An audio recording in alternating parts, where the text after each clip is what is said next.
Life is not dreamy, it has never been dreamy to anyone. फिर आप special नहीं हो, आपके लिए क्यों होगी? लोग जब सिखाने बैठते हैं उनके तरीके बहुत सही नहीं होते। सही बात है ना? बहुत सारे लोग इतना गलत तरीके से मना कर देते हैं, डरा देते हैं सामने वाले को कि शायद वो कभी दोबारा हिम्मत ही नहीं करता वो काम करने की। बाहर गए तो बहुत, अब अगर हम बाहर गए तो वो भी बच्चे नए बाहर आए थे बहुत सारे, तो बच्चे नए नए वोक बने होते हैं। ठीक है, आपको जज किया जाता है आपकी एबिलिटी इंग्लिश बोलने की कितनी है। आप कितनी अच्छी इंग्लिश बोलते हैं उससे आपको जज किया जाता है। ईगो उस दिन भी हर्ट हुआ, लेकिन वो चीज़ ना एज इट इज़, वो वाला पूरा जो इंसिडेंट है एज इट इज़ छपा हुआ मेरे दिमाग में कि वो नहीं करना है। How violence is not justified. बहुत छोटी छोटी चीज़ें हैं, उसके बाद कभी किसी को पीटा तो नहीं अभी तक।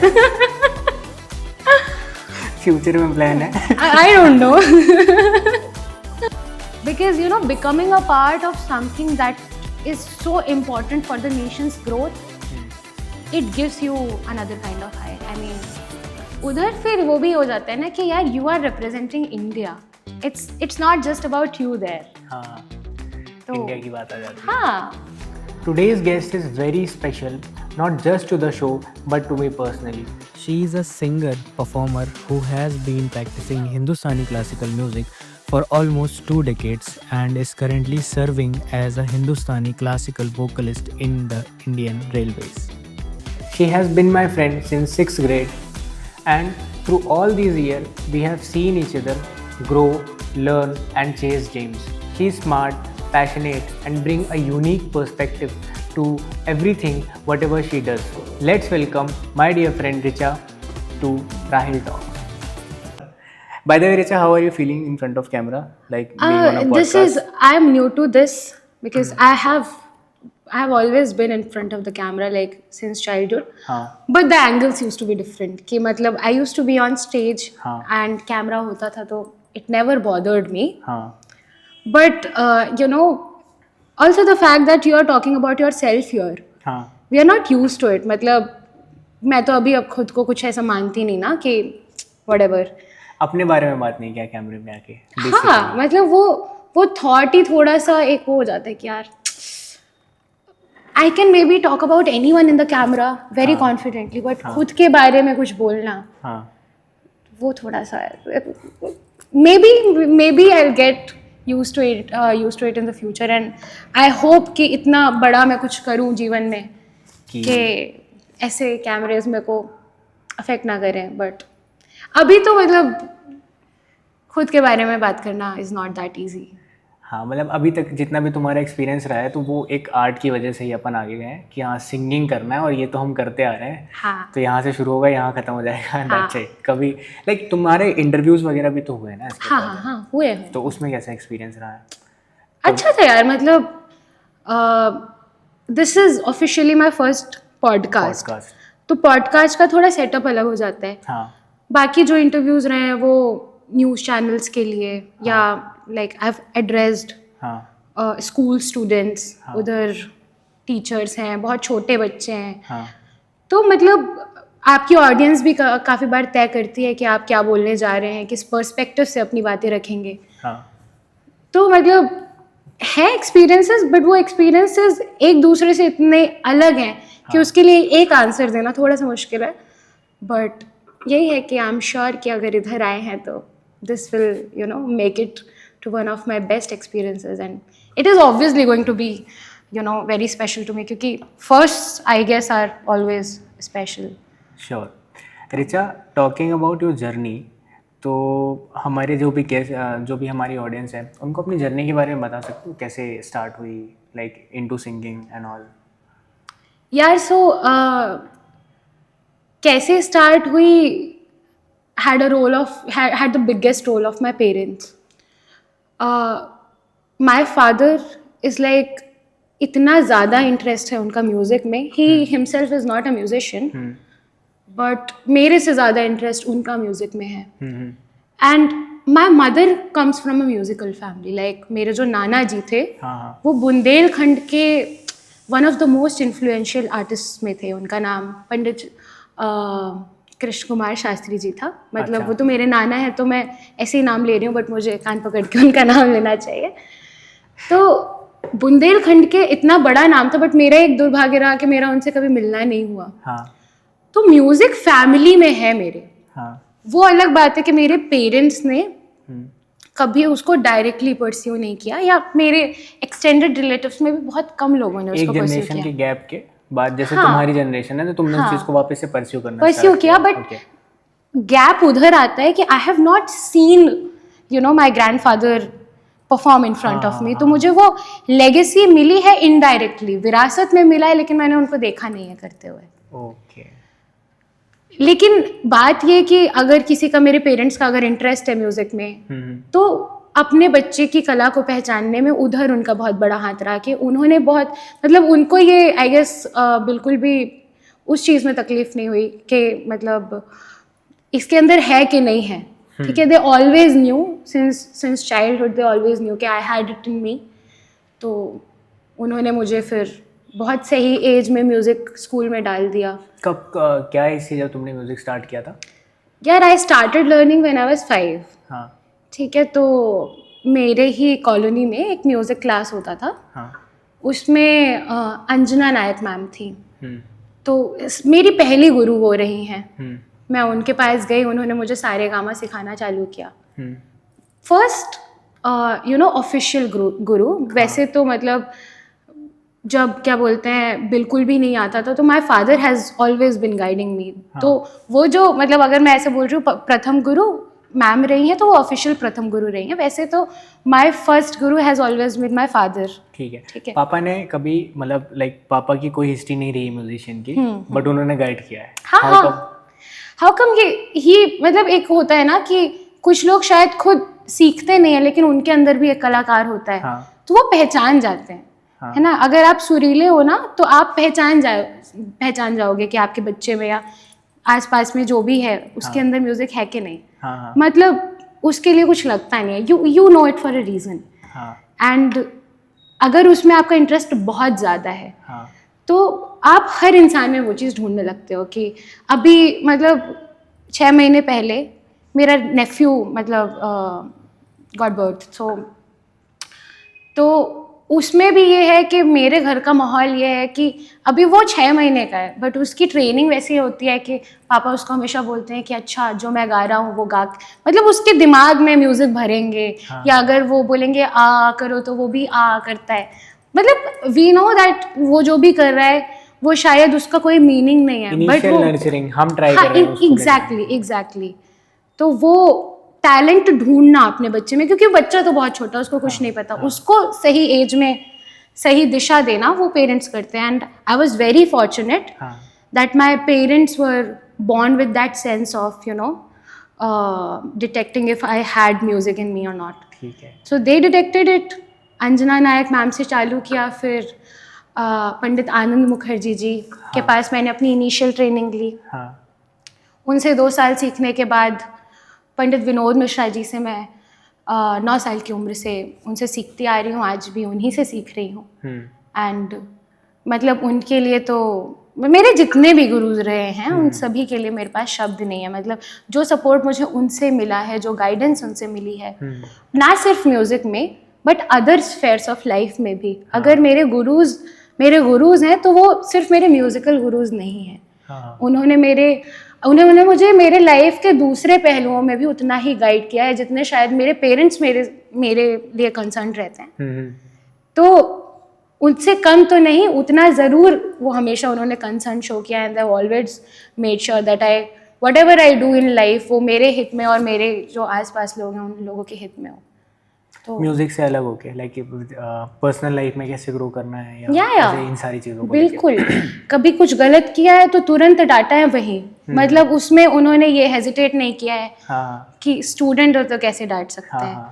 मतलब और वो उतनी एजेंसी उनको मेरे पेरेंट्स ने भी दी थी। आजकल तो आई मीन बहुत सारी रीजंस की वजह से एनवायरनमेंट थोड़ा सेंसिटिव है एंड एक हद तक होना भी चाहिए, मैं उसके अगेंस्ट नहीं हूँ। लेकिन उतनी शायद आजकल हम एजेंसी नहीं दे पाते किसी और को अपने बच्चे को ट्रीट करने में। बट मेरे जो गुरुज, हम जल्दी एक्सेप्ट नहीं कर पाते कि अरे हमारा बेटा है तो हम ही बोलेंगे। एग्जैक्टली आपने कैसे बोल दिया। तो अगर मैं कहीं गलत रही हूँ तो मतलब, एंड एक बहुत बड़ा रीज़न इसका ये भी था कि मतलब जब मैं स्कूल में थी ना, तो मेरे स्कूल टीचर जो थे, स्कूल म्यूज़िक टीचर, वो 11th-12th में मेरे गुरुजी ही मेरे म्यूज़िक टीचर थे। तो स्कूल में भी, एंड जब मैं क्रिस्तुकुला में थी, CKMS में थी, तो हर जगह जो मेरे टीचर्स रहे हैं, उनके मेरे पेरेंट्स से फॉर सम रीज़न बहुत अच्छा मतलब उनकी बॉन्डिंग रहती थी। तो मतलब वो 10 CCTV cameras used to be there with me all the time, and for some reason मुझे उससे ना कभी अजीब नहीं लगा कि I am being watched, feel नहीं हुआ। हमेशा कंफर्ट जोन ही फील हुआ कि यार मैं स्कूल में हूँ या मैं कहीं और हूँ, I have someone you know with me always, someone to guide me always. गलती की कोई चांसेस ही नहीं है। हाँ मतलब यार गलती आप कैसे करोगे, प्रेशर बहुत रहता है, सेल्फ इमेज की भी बात हो जाती है एक टाइम के बाद, when a lot of people know you. क्योंकि जो भी बच्चे हैं या जो भी इंसान अगर स्टेज में है, तो आप स्टेज में जाकर कुछ भी करेंगे, people will know you for a fact. बिल्कुल। तो वो प्रेशर भी रहता है कि आप कुछ गलत ना करते दिख जाएं, एंड फिर जब जो टीचर्स हैं या आपके सराउंडिंग्स में जो भी हैं, अगर वो आपसे घरेलू रूप में अगर जुड़े हुए हैं, तो प्रेशर और भी बढ़ जाता है। हाँ, एक ज़्यादा उनका मतलब कहने के एक उनका ज़्यादा हक हो जाता है बोलने के। हाँ बिल्कुल। और तुम इस चीज़ को ऐसे वो भी निगलेक्ट भी नहीं कर सकते, अरे आपने कैसे बोल दिया है। नहीं, हिम्मत ही नहीं है, एंड होनी भी नहीं चाहिए। मतलब वो टीचर, हाँ है ना, देन उसके बाद जो घर वाले पेरेंट्स के साथ जो पर्सनल रिलेशन है, वो डबल बॉन्डिंग हो जाती है। मैं बहुत फॉर्चुनेट रही इस चीज़ में कि जिसने भी आज तक मुझे टोका है ना, जिसने भी मुझे हक से टोका है, अगर वो मेरी हो सकता है मेरे कजिन्स हों, मेरे मामा मामी हों, रिलेटिव्स हों, या मेरे गुरु हों, या मेरे पेरेंट्स, तो खैर गोज विदाउट सेइंग, तो जिसने भी टोका है उसने मुझे ना कभी बहुत गलत तरीके से नहीं टोका। एंड ये बहुत बड़ी बात है, क्योंकि यूजुअली क्या करते हैं ना लोग, जब सिखाने बैठते हैं उनके तरीके बहुत सही नहीं होते। सही बात है ना। बहुत सारे लोग इतना गलत तरीके से मना कर देते हैं, डरा देते हैं सामने वाले को कि शायद वो कभी दोबारा हिम्मत ही नहीं करता। एग्जैक्टली। मतलब अगर मुझे क्या लगता है ना, अगर लेट्स सपोज कोई गलत कर रहा है और हम उनसे बड़े हैं, हमें पता है वो चीज़ कैसे करना है, ठीक है, तो उसको डायरेक्टली मना करके डराने से अच्छा हम वो जो भी काम कर रहा है उसमें एक दूसरा नैरेटिव या पर्सपेक्टिव ऐड कर दें कि देख अगर इसको ऐसे कर लेगा तो शायद ये अच्छा होगा। मतलब जो तू कर रहा है वो तो ठीक है, बट अगर इसमें ये थोड़ी चीज़ें ऐड ऑन कर देगा तो शायद ये बहुत अच्छा हो जाएगा। उसके मतलब उस चीज़ से जुड़े सारे पहलू आपको बताए जाएंगे कि अगर आपने ये चीज़ इधर की है तो इसका अच्छा परिणाम और इसका दुष्परिणाम ये हो सकता है। तो people whom I have been surrounded with, they have always made sure कि मुझे अपनी गलती का एहसास हो।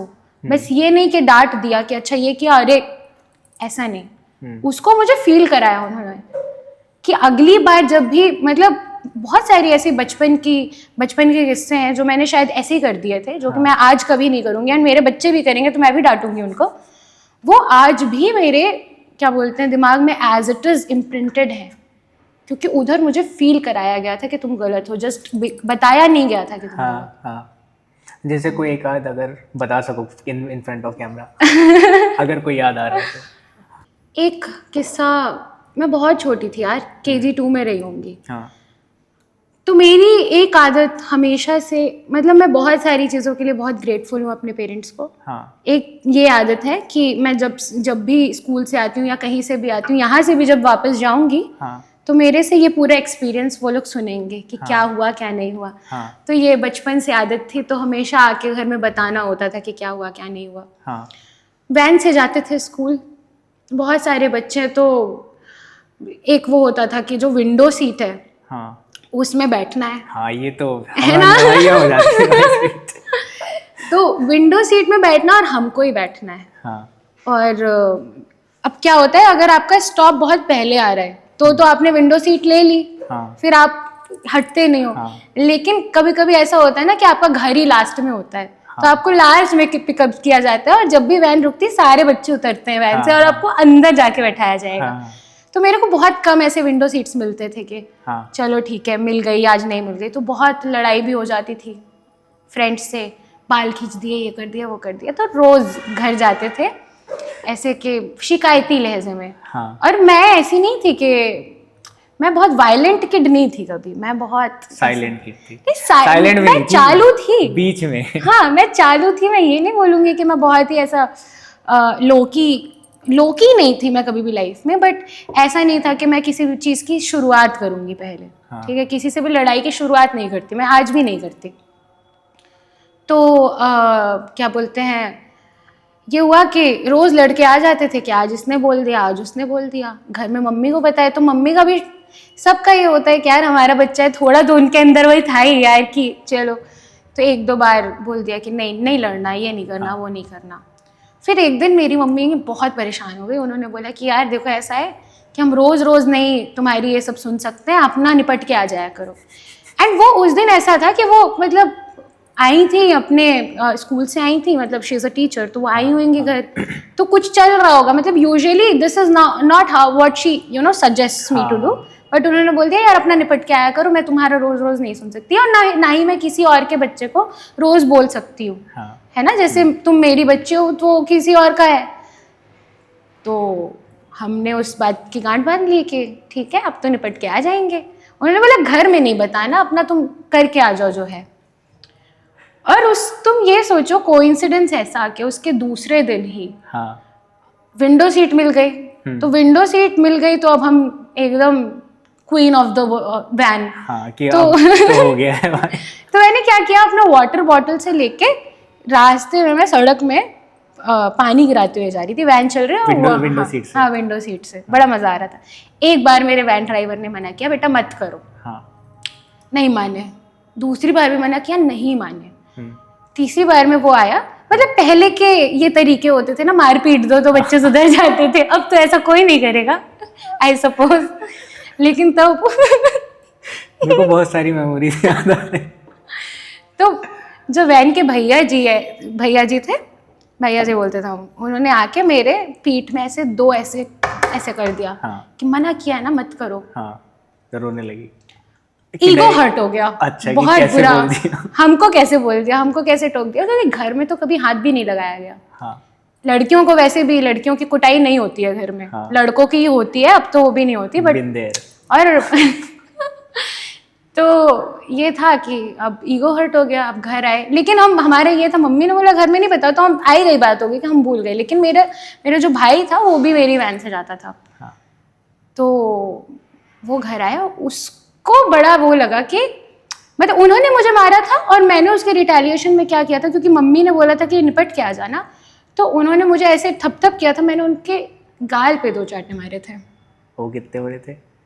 अब वो भैया जी थे, वैन के रहे होंगे कुछ 25-30 साल के, और मैं KG 2 की बच्ची है ना, तो मैं तो निपट के आ गई थी ना. फिर आगे तो मैं मार वोर के भूल गई एकदम कि घर में नहीं बताना है, चिल घूम रहे हैं अपन. पर अगला आदमी तो बताएगा. भैया को अपने किया. तो घर जाते ही पहली चीज, भैया भी घर में सब चीजें बताता था. मम्मी को पहली जार के बात ही, आज इसने ऐसा किया है, मुझे बहुत गंदा लगा, इसको तमीज़ नहीं है, ये नहीं है, वो नहीं है. तो मम्मी ने घर में तो सुधारा मुझे कि अब जो भी है ट्रीटमेंट था, उनने दिया मुझे अपना ट्रीटमेंट दूसरे दिन.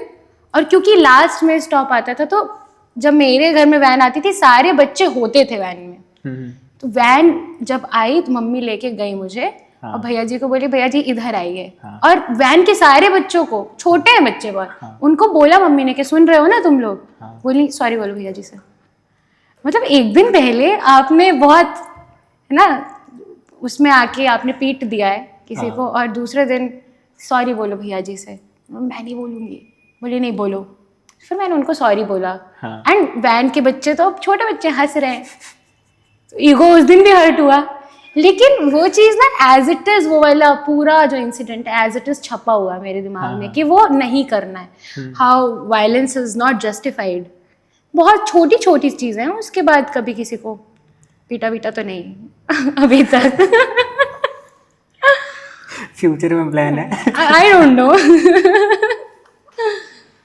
आई डोंट नो। हाँ सही है सही है।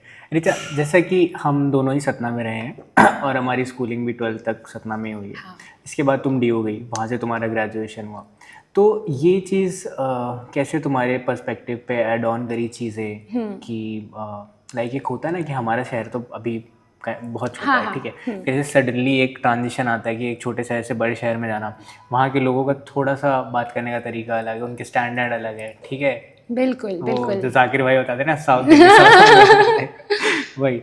तो ये इसमें कितना तुमको डिफरेंस पता चला कि ऐसे कुछ प्रॉब्लम आई वहाँ पे एडजस्ट करने में लोगों के साथ, या यार डिफरेंस तो बहुत था।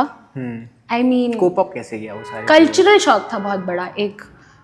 मैं ये नहीं बोलूँगी कि सतना में, just because Satna is may be a small district, I have always had the access to best education and a good health care, good environment around me, but comparatively because Delhi is the capital and बहुत मतलब राजधानी में इतना बड़ा दायरा है उस शहर का, एंड दिल्ली में हर तरीके के लोग, हर जगह के लोग हैं, तो वो एक बहुत मल्टीकल्चरल जगह है, तो ऑब्वियसली वहाँ की जो डाइवर्सिटी है वो उससे हम कभी वो नहीं हुए थे, क्या बोलते हैं, इंट्रोड्यूस नहीं हुए थे। ऑल्दो जब बचपन से हमने कॉम्पिटिशन्स वगैरह किए या जो भी किया, बाहर आना जाना हुआ, तो मिलना होता था लोगों से, बट एक जो वो अच्छी लड़की वाली इमेज होती थी वो तो हमारी वैसी थी कि यार यही करना है, ऐसे ही है ये, मतलब जो तरीके थे वो वैसे थे कि बस पढ़ाई करनी है, म्यूजिक करना है ना।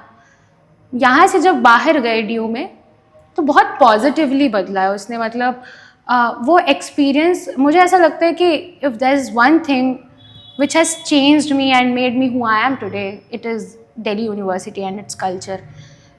बहुत बार उस कल्चर को एक नेगेटिव लाइट में देखा जाता है, बट मुझे ऐसा लगता है कि जब आप एक छोटे से जगह जहाँ आपको शायद हर चीज़ आपके अकॉर्डिंग हो रही होती है, क्योंकि वही 4 लोग हैं, उन्हीं के बीच आप हो, है ना, और जहाँ भी जा रहे हो उन्हीं 4 लोगों के साथ जा रहे हो, और फिर तो जितना वो 4 लोग सोच रहे हैं तुम भी उसी के इर्द गिर्द, तुम्हारी मेंटालिटी है, सही है, मेंटालिटी फिक्स हो जाती है ना। उसमें थोड़ा सा भी अगर, जो आपने भी बोला था एक अपने पिछले पॉडकास्ट में कि ये चीज़ है इधर उधर नहीं देखना है, जो एक वही पाथ सेट कर देते हैं, एग्जैक्टली, ये लाइन पकड़ के चलो और यही पकड़ के चलना है एंड तक।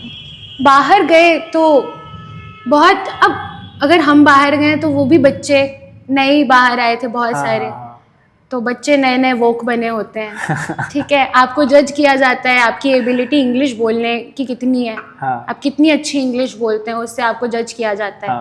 आप मुझे लग रहा है इसमें तो प्रॉब्लम नहीं हुई, कम्युनिकेशन को लेके तो प्रॉब्लम नहीं हुई, कम्युनिकेशन में लेके प्रॉब्लम नहीं हुई, बट अब तो कम ये चीज़ क्यों, लेकिन जब हम गए थे ना 2018 में, सोशल मीडिया तब भी इस्टेब्लिश हो रहा था, अपनी चरम सीमा पे नहीं था सोशल मीडिया, जितना शायद आज है एक्सपोजर बच्चों को, उतना तो नहीं था हमारा तब, है ना। तो बहुत सारे मुद्दे नए नए आ रहे थे तब, बच्चे नए नए टर्म्स जान ही रहे थे, है ना। जैसे हम जब सतना में थे तो हम, बहुत सारे लोग थे आसपास, चीज़ों के बारे में थोड़ा बहुत पता था, लेकिन आउटस्पोकनली कभी बात नहीं की थी LGBT के बारे में, या मेंटल हेल्थ के बारे में, या तो किसी भी चीज के, एक ऐसा लगता था कि यार एक टैबू बोलते हैं जिसको, शायद बहुत सारे टैबूज ऐसे, इस पे बात की जा सकती है क्या, है ना, सबके लोगों के सामने। सतना जैसे छोटे शहर में नेटफ्लिक्स का कल्चर नहीं था तब, दिल्ली में इस्टेब्लिश हो चुका था, तो मतलब बहुत छोटी छोटी बातें कि आपको जज किया जाता है आपने कपड़े कैसे पहने हैं, है ना, अगर आप मॉडर्न डे ट्रेंड से अप टू डेटेड नहीं हैं तो आपको लेट बैक है। कभी ऐसा हुआ है कि मतलब कि कोई एक ऐसा स्पेशल ओकेशन हो जहाँ पे मतलब तूने ऐसे कुछ भी पहन के चला गया हो और फिर लोगों ने ऐसे, कभी अब एक बैग बिचिंग भी होती है ना कि अरे ये कौन है, कैसे पहन के आ गई है? यार मेरे साथ ऐसा रहा है कि जिन लोगों से मैं सराउंडेड थी वो लोग ना इस चीज़ में बहुत अच्छे रहे हैं कि मतलब आपको बहुत ज़्यादा कॉर्नर्ड फील नहीं कराएंगे, है ना, they make you feel safe and comfortable in what ever attire और वॉट एवर यू आर। तो मुझे ऐसे पर्सनली नहीं, बट ऐसे इनडायरेक्टली, हाँ, मतलब मेरे आपस के लोगों ने, मेरे खुद के लोगों ने मुझे कभी नहीं बोला, बट हाँ कोई ऐसा स्ट्रेंजर बोल रहा होगा, लेकिन मेरे अंदर ये था कि उस चीज़ में ना I have always been confident कि मुझे उस टाइम तक ना अपनी सेल्फ वर्थ पता चल गई थी। तो मेरे को अगर कोई बोल रहा होता था ना तो there are obviously there have been insecurities जो कि आज भी हैं, जो कि आज भी ट्रिगर हो जाती हैं, लेकिन समहाउ आई हैव नोन कि यार जो ये बोल रहे हैं उस टाइम के लिए बुरा लगता है, बट मुझे पता है कि उनके बोलने से मुझे फर्क नहीं पड़ेगा। तो मैंने उस चीज़ को कभी बहुत ज़्यादा पर्सनली लिया नहीं, लेकिन मतलब उस स्टेज तक पहुंचना कि आप पर्सनली उसे ना लो, वो भी एक बहुत बड़ा स्ट्रगल है, क्योंकि इनसिक्योर हो अगर किसी चीज़ के लिए आप, तो वो हिट तो करता ही है ना। हाँ. आज भी कोई बोल दे तो हिट तो करता है, बट एक टाइम के बाद you learn to live with it, you know for a reason that you know you don't deserve their attention, तो उनको they don't deserve your attention, तो आप नहीं देते। हाँ एग्जैक्टली। अगर अपन जैसे इस पे बात करें कि जैसे तुम्हारा शिफ्ट हुआ टूवर्ड्स दिल्ली, ठीक है, तो आई होप जैसे मैं भी बाहर गया हूँ तो उसके पहले मैं कुछ एक अलग ही तरह का इंसान होता था, थोड़ा कम सोचता था, कम लोगों में उठना बैठना था, तो तुम्हारी अप्रोच कैसे बदली है टूवर्ड्स लाइफ? यार दिल्ली जाके ना बहुत सारे जैसे मैंने मल्टीकल्चरल बोला, बहुत सारी जगहों के लोगों से मिलने का मौका मिला, बहुत वेरिड बैकग्राउंड्स के लोग। जो मेरा कॉलेज था उसमें मतलब मेरे friends, and because I was in the music society, तो ऐसा नहीं था कि मैं सिर्फ अपने कोर्स के लोगों से मिल रही हूँ, ठीक है। मेरे फ्रेंड्स कोई फिजिक्स ऑनर्स से है, तो कोई हिंदी ऑनर्स से है, तो कोई पॉलिटिकल साइंस से है, मैं खुद जूलॉजी से थी, है ना, या कोई फिजिकल साइंसेस कर रहा है या व्हाटएवर। तो हर टॉपिक पे डिस्कशन होता था, एंड जब आपने नया आपको राइट्स मिल जाते हैं कि अब आप वोट दे सकते हो, है ना, तो आप नए वोक बनते हो, तो आपको हर चीज़ में बोलने का ऐसा लगता है कि नहीं यार मुझे तो ओपिनियन देना ही है वाला। तो मतलब ये है कि बहुत मैं उधर जाके अवेयर हो गई अपने बारे में, क्या चीज़ गलत है, मेंटल हेल्थ के बारे में, है ना, बहुत सारी चीज़ों के बारे में कि किसको क्या बोलना है, कब बोलना है और क्या कब नहीं बोलना है। सबसे बड़ा बेनिफिट क्या हुआ तुम्हारा लाइक ड्यू से पढ़ के निकलने का? या पर्सनालिटी में बहुत चेंज हुआ, कॉन्फिडेंट हो गई बहुत ज़्यादा पहले से। जब इधर थी तो मुझे ऐसा लगता था कि जो शायद एक बहुत छोटा सा एग्जाम्पल है, I don't support anything, but जो लोग अल्कोहल कंज्यूम कर रहे हैं, है ना, या जो मतलब कोई भी एक्स चीज़ कर रहे हैं, तो पहले ये आपका एक नोशन होता है कि जो इंसान शायद शराब पीता है वो इंसान गलत है।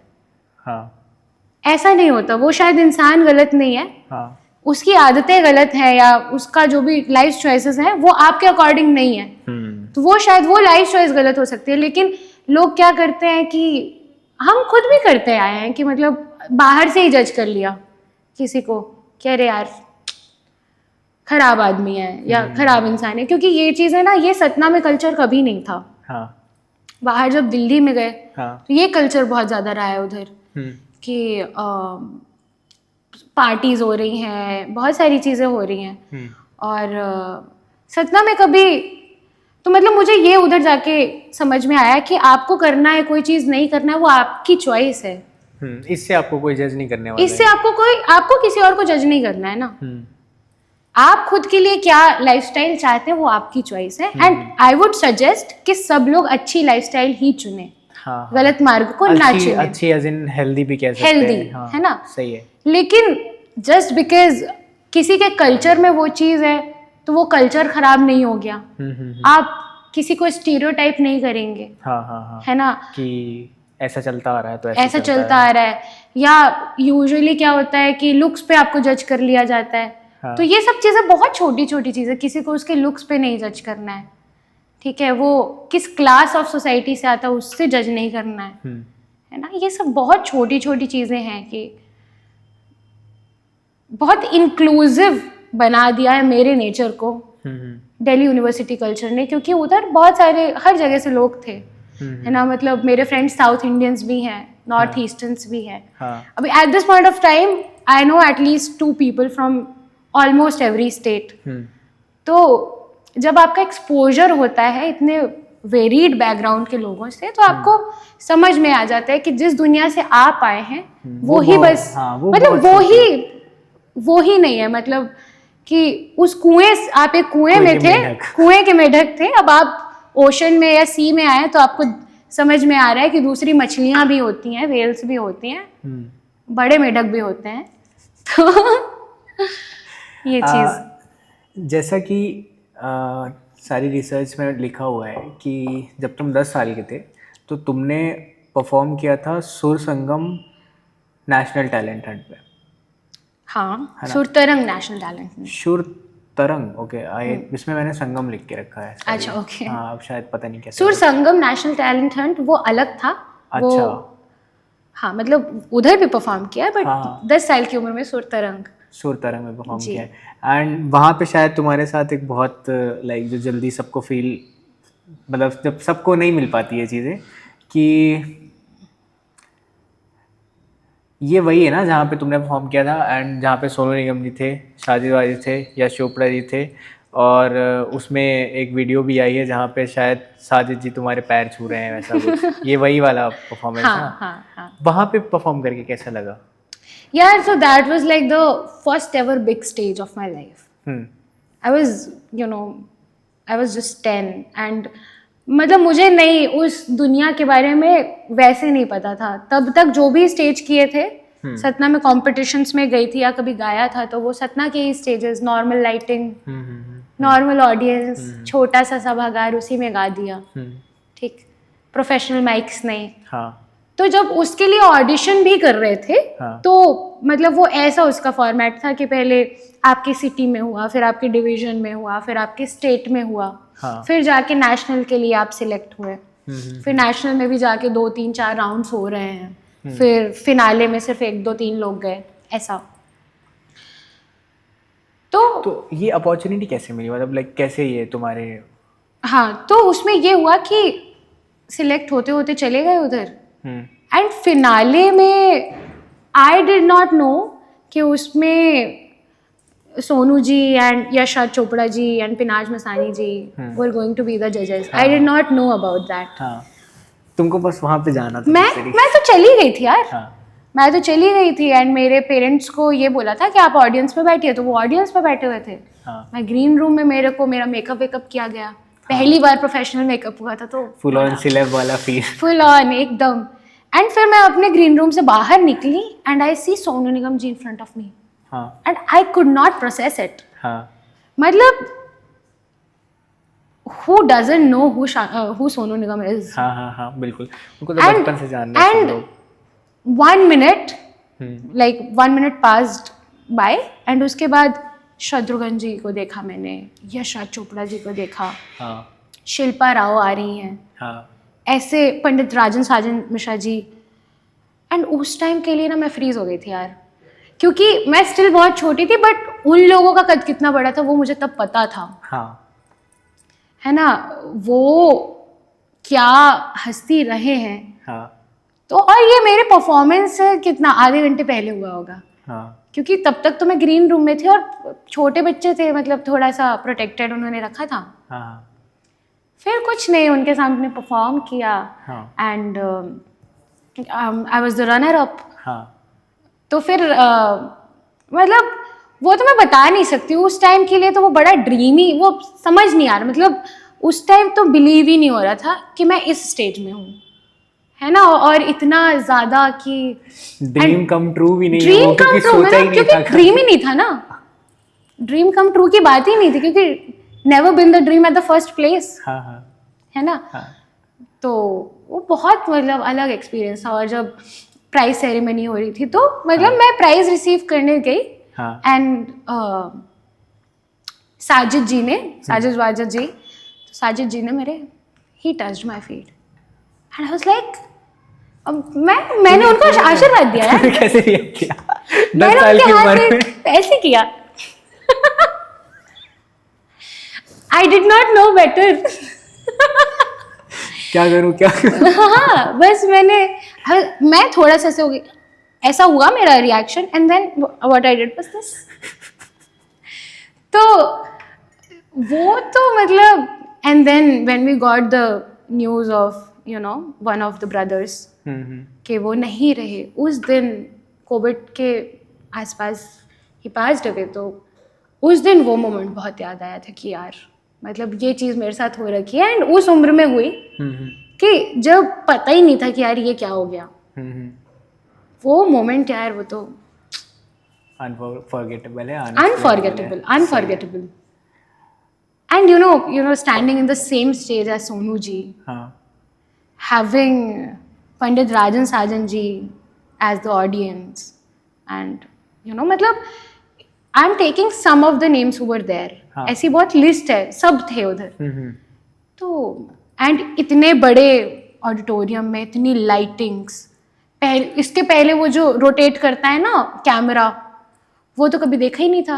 अब एज इन जो बड़ा वाला, समझ गया हाँ, आई डोंट नो क्या बोलते हैं उसको, वो लाइव करने के लिए आते हैं शायद। ठीक, तो गा रहे हैं, वो एकदम मुंह के सामने आ गया। वो भी एक बड़ा एक्सपीरियंस था कि अरे अच्छा ये भी होता है कुछ। फिर मतलब ये था कि वो हो गया, उसको प्रोसेस करने में ही काफ़ी साल लग गए कि यार उधर भी गए थे, ये भी हो रखा है, तो मतलब वो तो अनफॉरगेटेबल।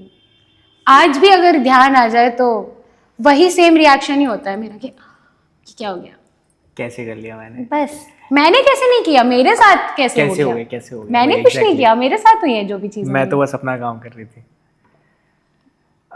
रिचा, अगर हम इस आर्ट फॉर्म को और अच्छे से डिफाइन करें, लाइक जो तुम क्लासिकल सिंगिंग करती हो और ऑल्सो नॉन क्लासिकल भी, सेमी क्लासिकल आई गेस, मेन फोटे कौन सा है, सेमी क्लासिकल, क्लासिकल? बोथ, दोनों। तो क्लासिकल और सेमी क्लासिकल को थोड़ा सा अगर अपन डिफाइन करें तो कैसे कर सकते हैं? यार सी, according to me something becomes classic because it has maybe stood the test of time, it has a definite structure, है ना, and a legacy which continues to influence generations. तो अगर क्लासिकल म्यूजिक को हम देखें तो एक सेट ऑफ रूल्स होते हैं, ठीक है, जिसके दायरे में रह के आप इनफाइनाइट क्रिएटिविटी दिखा सकते हैं, ठीक है। तो ये है कि it's like grammar of any language. English है तो किसी भी सेंटेंस में एक टेंस के साथ वर्ब का कोई एक्स फॉर्म ही यूज होगा, जैसे वो एक रूल है ना कि जब आप बोलोगे तो वैसे ही बोलोगे। वैसे ही क्लासिकल म्यूजिक है जिसके रूल्स डिफाइंड हैं, एंड उन रूल्स के अंदर रह के आप अपना कॉम्पोजिशन परफॉर्म कर सकते हैं, एंड उसके अंदर आप इनफाइनाइट क्रिएटिविटी दिखा सकते हैं, ठीक। Semi classical music on the other hand has a base of classical music, ठीक है। तो सेमी क्लासिकल म्यूजिक में जो भी है वो क्लासिकल म्यूजिक के रूल्स के साथ आता है, but the semi classical music offers you a bit more liberty when maybe expressions are concerned or presentation is concerned, or the use of different notes are concerned, it gives you more liberty कि it's like हम हिंदी बोलते हैं, शुद्ध बोलते हैं, लेकिन बीच बीच में English भी बोल देते हैं, इंग्लिश लैंग्वेज। तो वैसा सा है थोड़ा कि मतलब बेस आपका वही है, क्लासिकल ही है, लेकिन आपको लिबर्टी ज्यादा दी गई है कि आप थोड़े एक्सप्रेशन की और क्रिएटिविटी की। तो classical music, in Hindustani classical music has ragas, ठीक है। तो राग्स में क्या होता है कि कुछ डेफिनेट सुर्स होते हैं, अलग अलग राग के अपने खुद के सुर्स होते हैं, जिनके अंदर ही आप रह के उसमें आप अपना क्रिएटिविटी कर सकते हैं। जो भी आपको आलाप करना है, तान करना है, वो आप उसके दायरे में रह के करेंगे। लेकिन एक सेमी क्लासिकल पीस हो सकता है वो किसी राग में बेस्ड हो, लेकिन उधर आपके पास ये लिबर्टी होती है कि आप उसके बेसिक राग को छोड़ के दूसरे भी राग्स की छाया उसमें डाल सकते हैं। Basically you have more liberty when presentation or anything of that sort is concerned. Fusion music को इधर आप एग्जाम्पल ले सकते हैं कि आजकल क्या हो रहा है, आपने बंदिश बैंडिट्स देखी होगी, उसमें क्या होता है कि आजकल जो क्लासिकल राग्स हैं उसी को लेके थोड़ा बहुत उसमें फ्यूजन म्यूजिक ऐड कर दिया है ना, मतलब और एलिमेंट्स ऐड कर दिए. अगर देखा जाए रूल के according, the rule of classical music, it is not allowed कि आप उसमें बहुत सारी चीज़ों को फ्यूज़ करें, या मतलब कोई अगर एक कॉम्पोजिशन है क्लासिकल म्यूजिक की तो आपको उसे एज इट इज़ उसके दायरे में रह के अपनी क्रिएटिविटी डालनी है. ठीक है, तो आप इंडियन क्लासिकल म्यूजिक के पीस में अगर आप वेस्टर्न एलिमेंट डाल रहे हैं तो according to the convention it is not allowed. But आप डाल रहे हैं और वो अच्छा साउंड दे रहा है. This is what fusion music is ना. We are fusing a lot of things in it, a lot of elements of Indian music itself, जो कि शायद they are maybe not purely classical, a lot of elements of Western music also we keep on adding it. तो वो एक form of semi classical music हो गया. या जैसे आजकल ठुमरीज, दादराज, टप्पा और ये सब जो विधाएं हैं, तो उनका ओरिजिन क्लासिकल ही होता है, बट आपके पास लिबर्टी ज़्यादा होती है कि आप उन रूल्स से थोड़ा बहुत हटके भी आप कर सकते हैं. ऋचा, जैसा कि इसमें लिखा है कि performing at the G20 summit, आपने G20 समिट में भी परफॉर्म किया है इन फ्रंट ऑफ इंटरनेशनल डेलीगेट्स, और ये बहुत बड़ी अचीवमेंट होती है खुद के लिए. तो ये अपॉर्चुनिटी आपके पास कैसे आई? It came through a friend. Like I was in Delhi and one of my friend was also a part of it. So that is how I got approached. So उसमें क्या था कि 26 musicians from across the nation were selected. And मतलब they had to सब, मतलब हम ज़्यादातर लोग अपने अपने representative states के folks, बेसिकली उसका थीम था अराउंड वर्षा ऋतु एंड वर्षा ऋतु के गाने, ठीक है, बारिश एंड ऑल. तो उस थीम के अराउंड अलग अलग स्टेट्स में क्या फोक म्यूजिक है ना, और उसमें हमने बॉलीवुड के भी एलिमेंट्स डाले थे. उन 26 म्यूजिशियंस में कुछ अलग अलग इंस्ट्रूमेंट्स प्ले करने वाले musicians, vocalist from different backgrounds, हम सब आए and we made a 1 hour piece, I guess. And we performed that in front of more than 250 delegates from across the globe. And it was, how was the experience while performing? While performing, यार, see, whenever we like, एक artist के perspective से बताऊंगी, अपने खुद के perspective से नहीं बताऊंगी. जब आप स्टेज में होते हो ना, वो एनर्जी अलग होती है. ठीक है, फिर उसमें ये नहीं मैटर करता कि ऑडियंस में कौन, बहुत बार करता है मैटर, बट यूजुअली अगर आपने करे हैं स्टेजेस तो एक टाइम के बाद एंड जब परफॉर्मेंस स्टार्ट हो गई है, लोग एंजॉय कर रहे हैं, तो वो एनर्जी अलग होती है. एंड पर्सनली जब ग्रुप्स में आप परफॉर्म कर रहे होते हैं, उसका एक एक्सपीरियंस अलग होता है कि वो जो एनर्जी सेटअप हो जाती है ना स्टेज में, फिर उसमें आप किसके सामने बैठे हो, किस जगह में बैठे हो, वो मैटर नहीं करता. ऑडियंस एंजॉय कर रही है, ये मैटर करता है. तो परफॉर्म करने का एक्सपीरियंस कैसा था? वो तो बहुत अच्छा था. मतलब I enjoyed the performance thoroughly. I was very happy while performing and everything was going good. We were getting a very good feedback from the audience. But वो एक बहुत प्रोटोकॉल्ड क्या बोलते हैं environment था कि it was headed by Dr. S. Jaishankar, who has been the Minister for External Affairs India का. तो and all of this was done under the leadership of Narendra Modi ji. तो वो तो environment अलग है, and इतने सारे देशों से इतने सारे डेलीगेट्स हैं. तो उसके बाद international delegates share their thoughts on your performance. या कैसे थे वो? मतलब everyone was very positive about it. I remember how बहुत ज़्यादा आप उधर इंटरेक्ट नहीं करते हो. मतलब as a group may be you interact and उन्होंने काफ़ी प्रशंसा की, जस्ट मेरी नहीं, सबकी, कि बहुत अच्छा परफॉर्मेंस था and we would want to hear more from you guys in the future. And बहुत अच्छा था यार. मतलब वो experience, because becoming a part of something that is so important for the nation's growth, it gives you another kind of high. I mean, उधर फिर वो भी हो जाता है ना कि यार you are representing India, it's not just about you there. हाँ, तो इंडिया की बात आ जाती है. हाँ, एंड ये बस ना बोलने की बात नहीं है. मतलब someone who feels connected to their nation will I guess know के उधर आपको ये लग रहा है ना कि ऑडियंस में जो है उनको जानना चाहिए यार कि you know this is the हमारा culture, this is the diversity and the culture of our nation. हाँ. एंड वो जो हमारा ग्रुप भी था वो ऐसा था कि हम सब इंडिया के अलग अलग पार्ट्स से और सब अपने फील्ड में जो बहुत अच्छा करने वाले लोग थे. All of us came together and made a piece. And उसको परफॉर्म करने से मतलब खुद का ओरिजिनल था सारा कुछ. या इट वाज सब कुछ लाइक मोस्टली ओरिजिनल. मतलब we had taken some parts from the Bollywood also. मतलब एक कुछ हमने गाना डाला था उसमें बॉलीवुड का. हाँ. बट उसके अलावा मोस्टली फोक अलग अलग रीजन्स का था. और एक मतलब कॉम्पोजिशन हमने खुद बनाई थी, वसुधैव कुटुंबकम उसका वो था, क्या बोलते हैं लोग, वो टैगलाइन था. तो उसका भी कॉम्पोजिशन बनाया था. तो वो पूरा हमने सबने मिलके ही बनाया था. अ lot of practice sessions went you know into making it.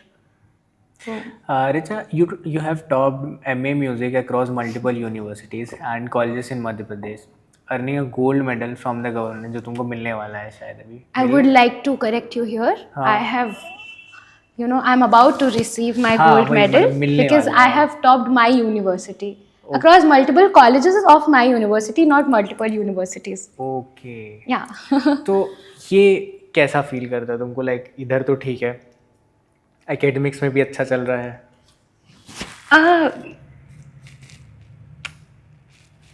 Right from childhood I was always taught कि आपको, I was told कि आपको अच्छा होना है.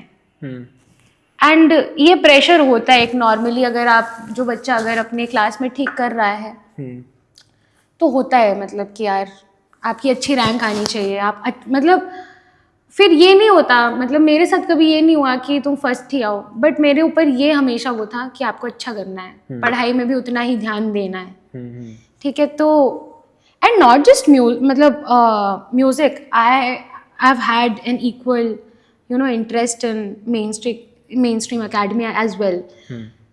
तो यार वो पढ़ाई वाला ना थोड़ा था बचपन से कि नहीं यार करना है.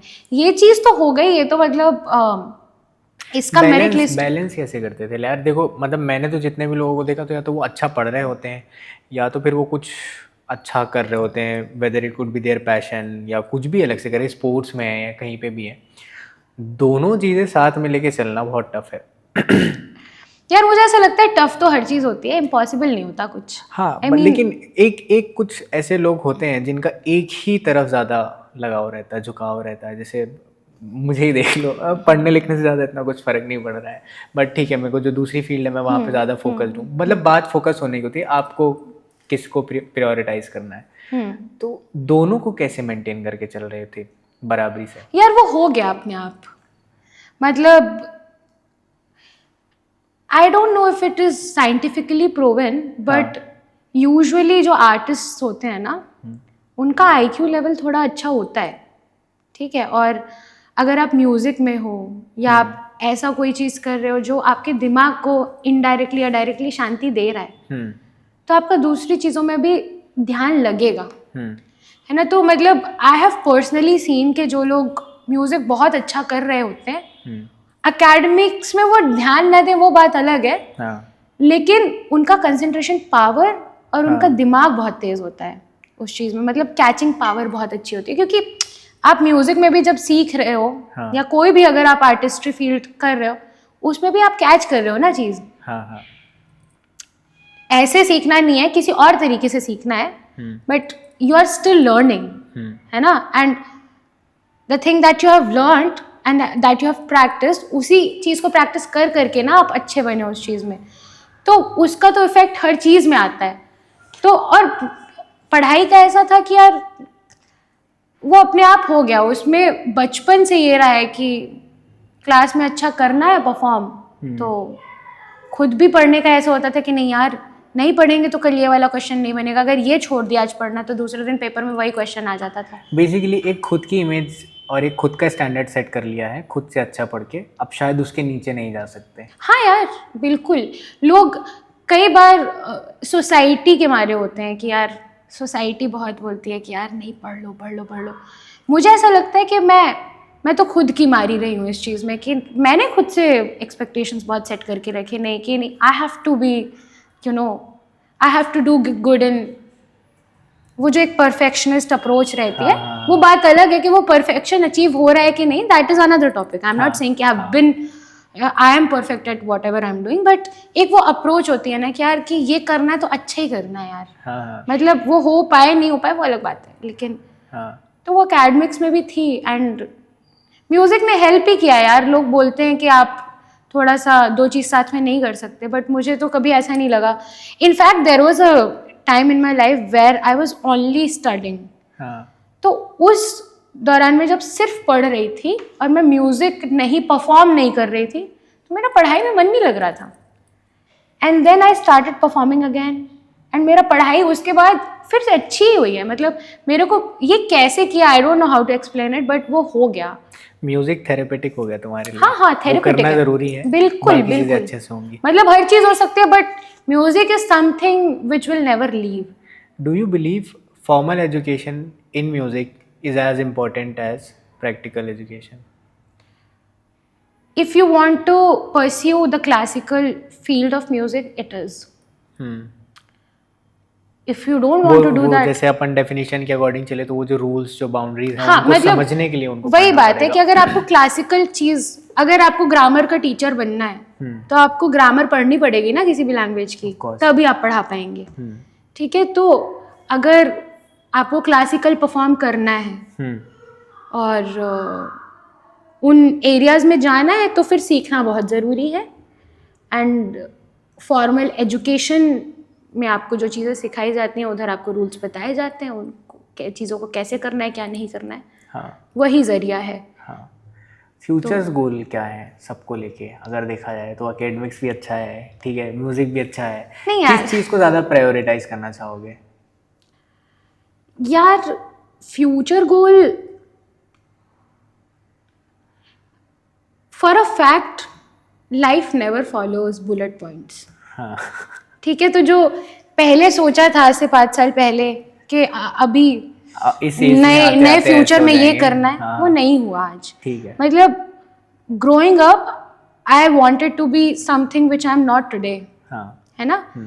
And it's not like I'm disregarding whatever I am today. I'm very grateful for where I am today and whatever I have, whatever turns my life has taken, I'm very grateful for it.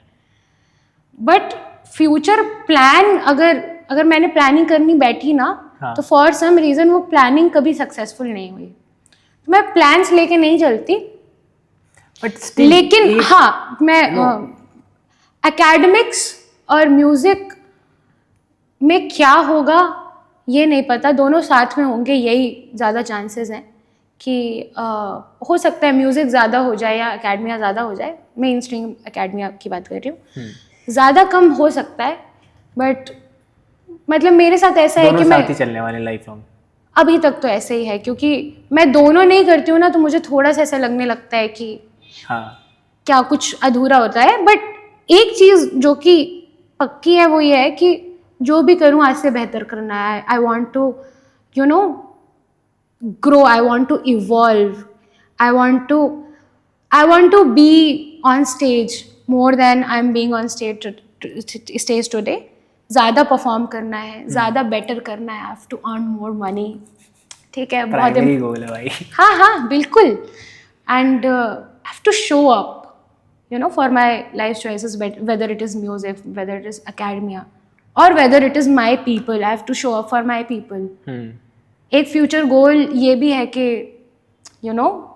I want to feel more settled when my if my personal life is concerned. I want to be there for my parents.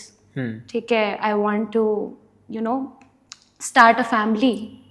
It might sound according to the modern day world, it might sound a bit orthodox and a bit laid back कि she's saying कि she wants to start a family, but I want that.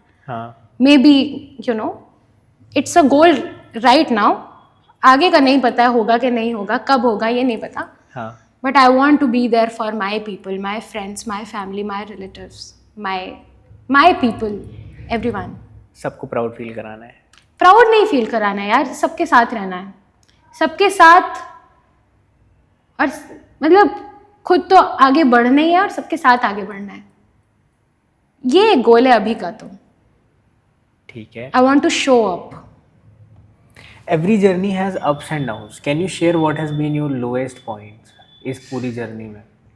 Musical journey में, musical journey में कह सकते हैं, तुम्हारी life journey में कह सकते हैं। यार मुझे ऐसा लगता है कि I have still not attend that perfection in my life, कि बहुत लोस की बात अभी मैं कर सकूँ, क्योंकि अभी तो एवरी डेज अभी तो चीज़ें बिल्ड हो रही हैं धीरे धीरे करके, तो लोस तो आने मुझे ऐसा लगता है अभी स्टिल बाकी हैं। ठीक है, शायद अभी जो लोस हुए हैं वो इतने सिग्निफिकेंट होंगे नहीं जिनके बारे में इतना ज़्यादा बात किया जा सके, बट ये है कि जैसे मैं पर्सनली ना, व्हेन म्यूज़िक इज़ कंसर्न्ड, तो like I have an issue in my vocal cords, कि मैं अगर ज़्यादा इफ़ आई प्रैक्टिस तो they get swelled up for some reason.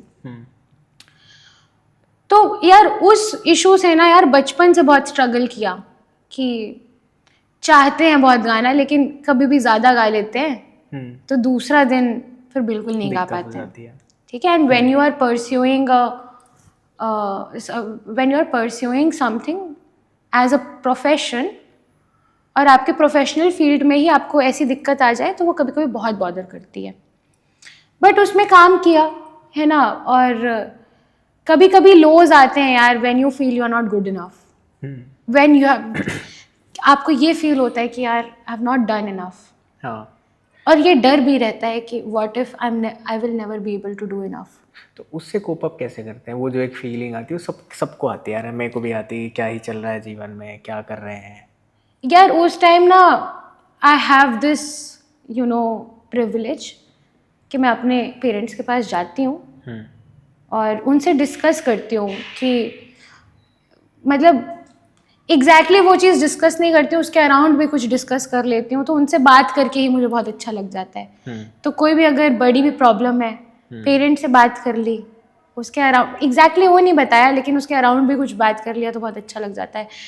I have my friends who have been like great support systems, तो उनसे जब साझा करती हूँ चीज़ें तो बहुत। मेल फीमेल, फिर यहाँ पे एक क्वेश्चन और ऐड ऑन होता है कि दोनों में बेटर कौन, या फिर सबकी अपनी अपनी जगह पे अलग अलग? यार जब दोस्ती इतनी स्ट्रांग होती है ना, कि मतलब आप दूसरे बंदे के लिए हो, तो फिर जेंडर मतलब वो मैटर नहीं करता। जब दोस्ती बहुत स्ट्रांग है तो मुझे ऐसा लगता है इरिस्पेक्टिव ऑफ द जेंडर, वो you are there for the other person. But मेरा एक्सपीरियंस अगर देखा जाए तो growing up I have had more male friends than I have had female friends, but the intimacy that female friendships can provide you at times, to me personally, has been more than what male friendships have ever provided. I'm especially talking about the cis heterosexual male community. उनसे थोड़ा emotional intimacy आपको कम मिलती है. Conversations at times are very deep, but काफ़ी बार ऐसा होता है कि उतना वल्नरेबल नहीं हो पाए आप. कॉन्वर्जेशन बहुत डीप हुई लेकिन उसका आउटकम उतना अच्छा नहीं हुआ क्योंकि उसमें कंडीशनिंग का भी एक फैक्ट है ना यार.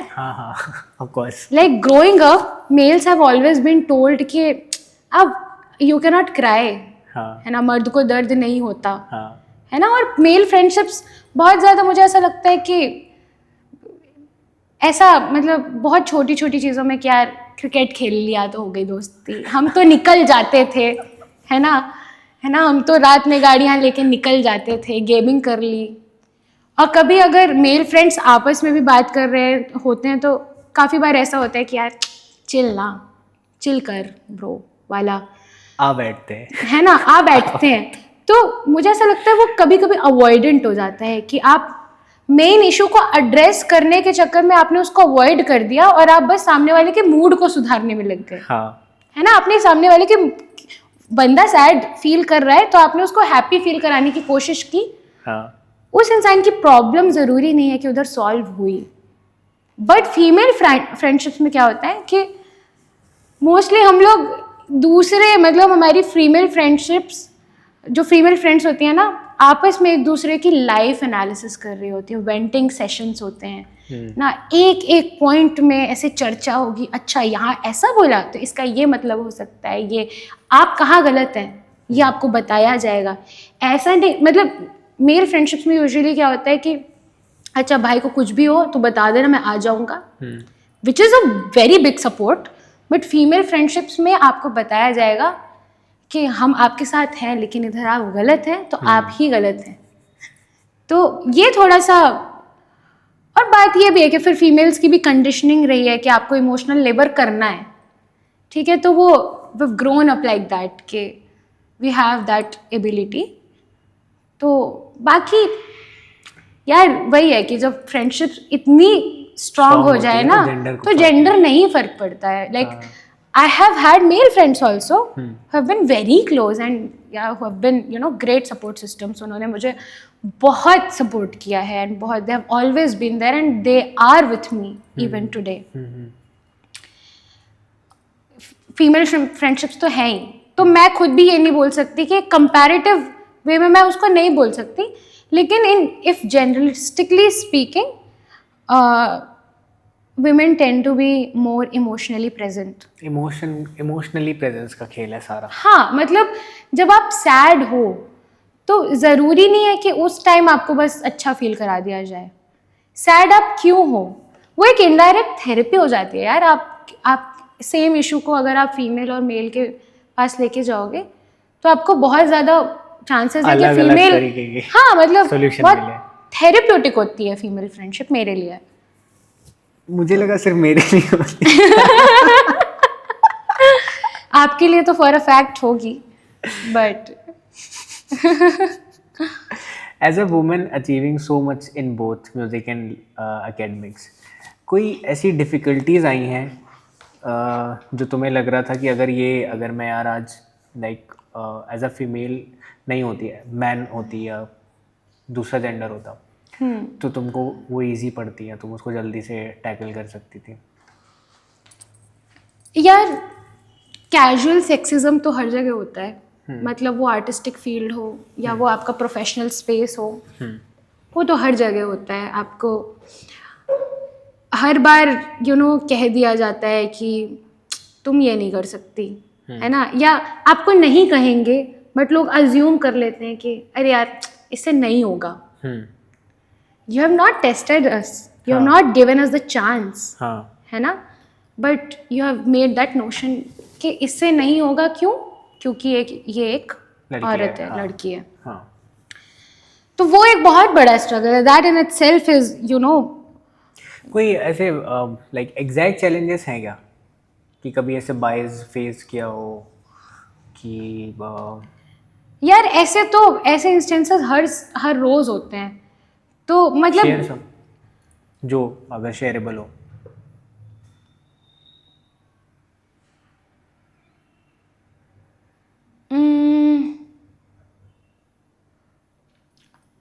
बहुत छोटा सा एग्जांपल है कि जब कोई अगर गेस्ट आपके घर पे आ रहा है, ठीक है, तो बाय डिफॉल्ट बोला जाता है लड़की को कि जाओ पानी लेके आओ।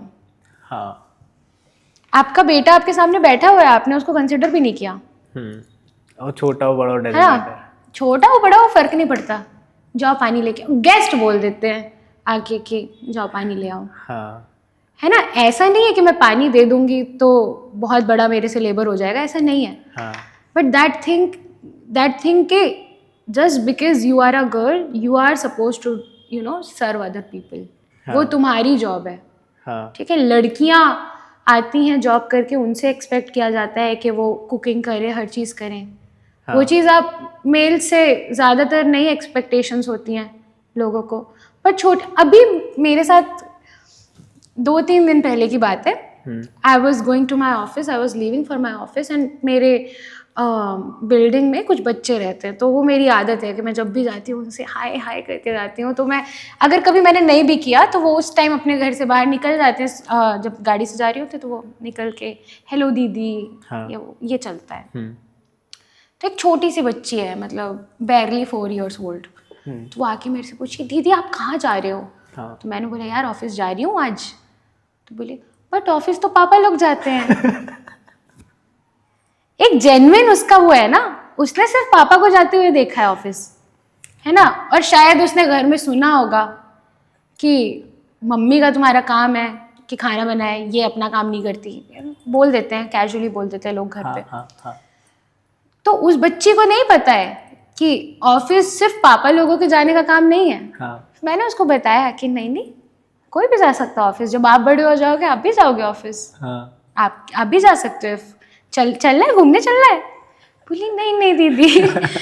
तो बहुत, मतलब ये जो कैजुअल सेक्सिज्म है ना, वो आप हर जगह फेस करते हो, है ना, कि अगर कोई if a woman is driving a car, then मतलब अगर आप पीछे किसी गाड़ी में हो और इत्तेफाक से अगर आप आदमियों के बीच में है, तो मतलब 100 में 99 बार यही होता है कि बोल दिया जाता है कि संभल के चलना। तो मतलब देखो यार, इसमें ना कैजुअल सेक्सिज्म की बात नहीं, पर मेरे साथ ऐसे 2-3 बार हो चुका है कि मैं और ज़्यादा कॉशियस हो जाता हूँ कि आप निकल जाइए, मैं जाता हूँ। इसमें कोई भी ऐसी बात नहीं है कि मैं नहीं, अगर आपको ऐसा लगता है कि इसमें कैजुअल सेक्सिज्म की बात नहीं है तो शायद आप गलत हो सकते हैं। ये मैंने 2-3 बार खुद नोटिस किया है। मतलब पहले मैंने मीम देखी कि ठीक है, एक लड़की है, उसने इंडिकेटर दिया लेफ्ट का, मुड़ गई राइट।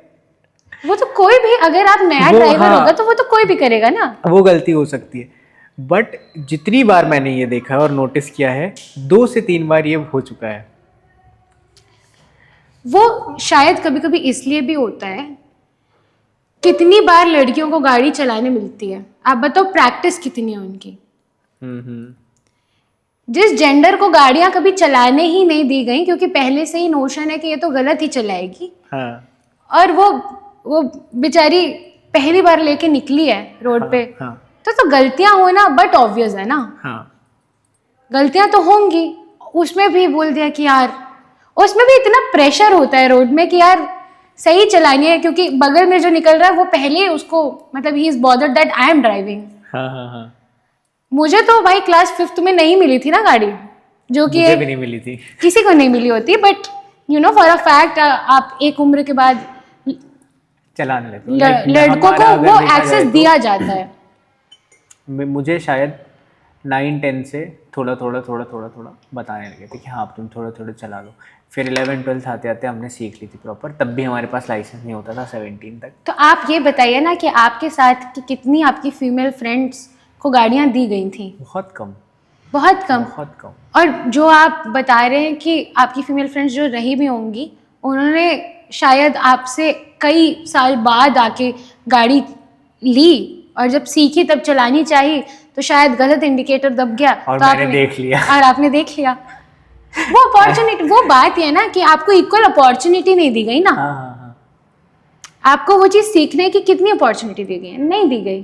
तो जब आपका क्या बोलते हैं एक्सपोजर ही सेम नहीं है किसी चीज़ के लिए, तो आप कैसे जज कर सकते हैं? वो तो फिर वो गलत हो जाता है ना उधर। सही बात है। ये थोड़ा एक पर्सपेक्टिव में ऐड ऑन हुआ मेरे।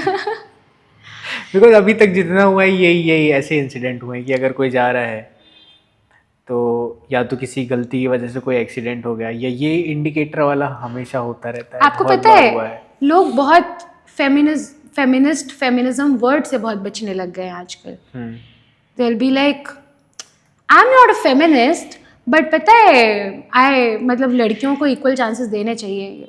अगर आप वैसा बोल रहे हो तो without saying you are doing what a feminist does, है ना। वर्ड से क्यों इतना परहेज है? फेमिनिज्म की लड़ाई ही इतनी है।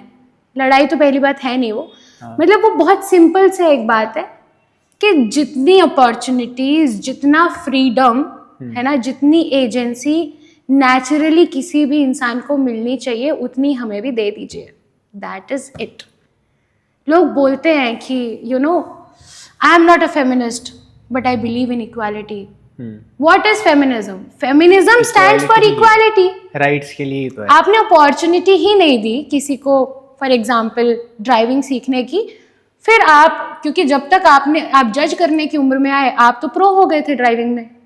वो इंसान तो स्टिल अभी स्टार्ट कर रहा है ना, और आपने उधर उसको कॉन्शियस भी फील करा दिया, जज्ड भी फील करा दिया, एंड फिर आपने स्टीरियोटाइप भी बना दिया समाज में कि ये लोग नहीं कर पा रही क्योंकि ये लड़कियां हैं. हाँ. ऐसा नहीं है, सिखाया ही नहीं गया ना.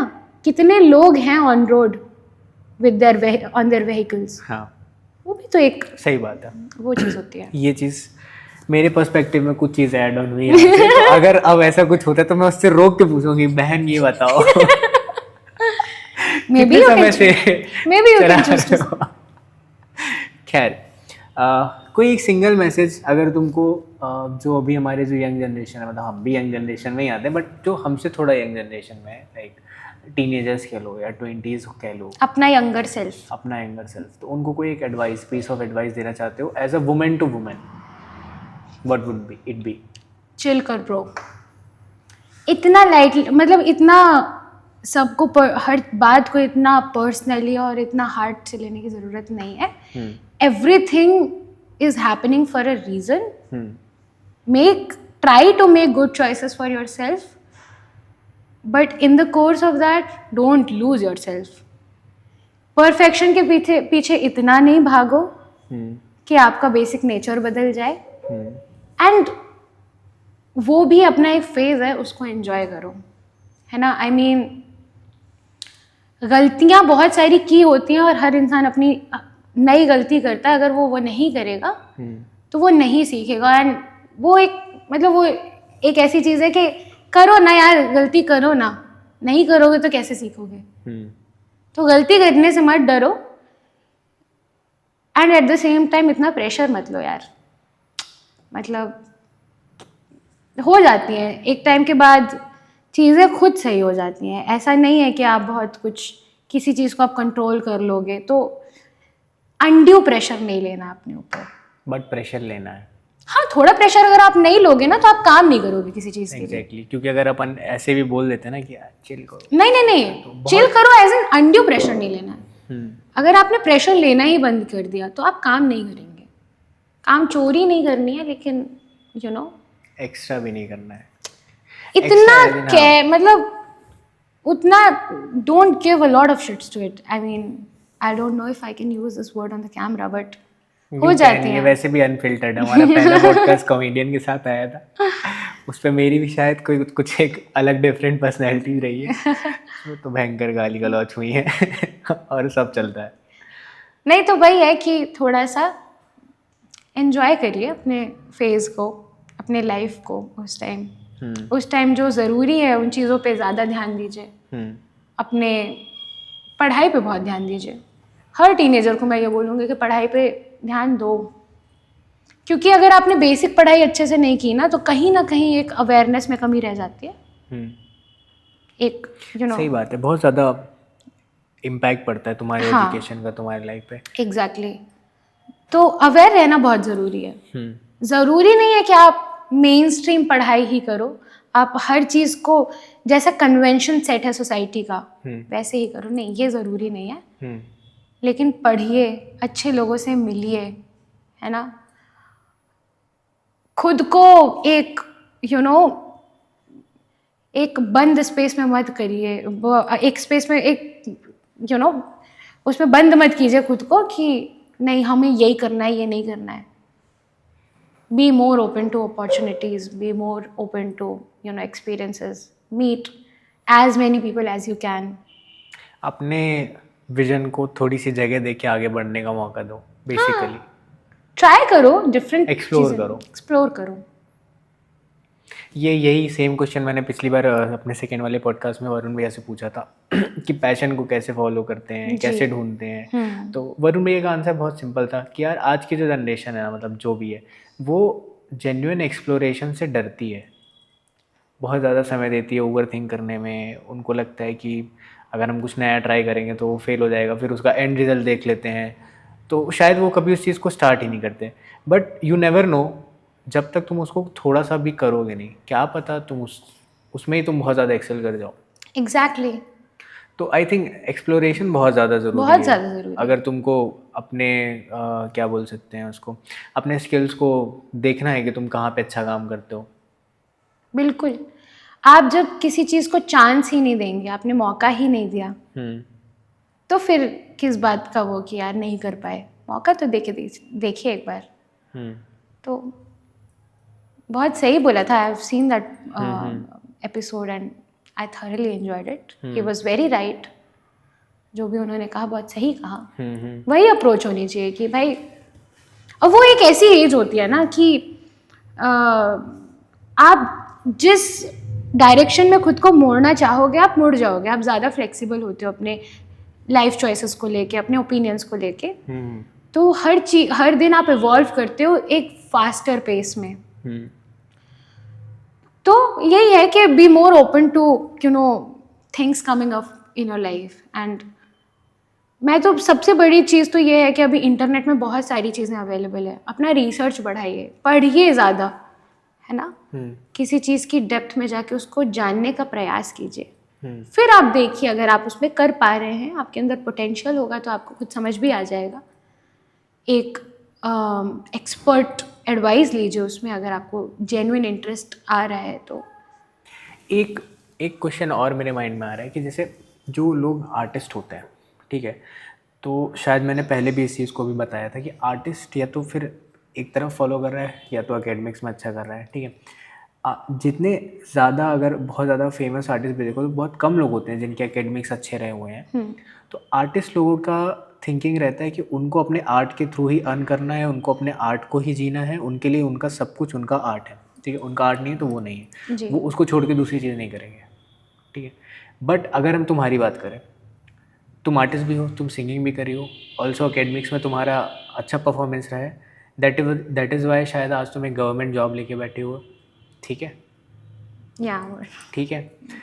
तो कभी ऐसा फील होता है कि यार ये मतलब जॉब या ये वाला सेक्टर छोड़ के कम्प्लीटली इधर पे चलते हैं, मतलब आर्ट को ही पूरा फोकस करते हैं, जॉब वॉब क्यों कर रहे हैं, शायद मेरा टाइम मतलब एक limited amount of time consume कर रही है जॉब, इवन दो अर्निंग हो रही है, बट स्टिल तुम्हें कभी ऐसा लगता है कि लाइक अगर मैं पूरा ही टाइम सिंगिंग को दूँ तो शायद मैं इसमें एक्सेल कर जाऊँ या ऐसा कुछ?